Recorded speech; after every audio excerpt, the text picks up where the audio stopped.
O'zbekistondan butunlay ko'chib ketayotgan insonlarning soni hozirgi kunda juda ham ko'payib ketdi. Aytmoqchimanki, men ham O'zbekistondan ketolmayman. Sababi butun Aziya, ya'ni 20 ta davlatdan oshiqroq davlatlar blogerlar o'rtasida katta turnir o'tkazilyapti.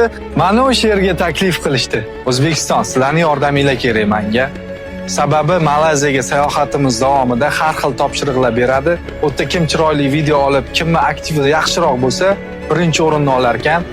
Men o'tda xudo xohlasa 20 ta davlat ichida, 20 ta blogerlar ichida birinchi o'rinni olishga, O'zbekistonni qanaqa yaxshi kadrlari borligini ularga ko'rsatish uchun maksimal harakat qilaman. Sizlar meni qo'llab-quvvatlab tursanglar bo'ldi. Malayziyaga sayohatimiz 10-may kuni boshlanib, 15-may kuni tugaydi.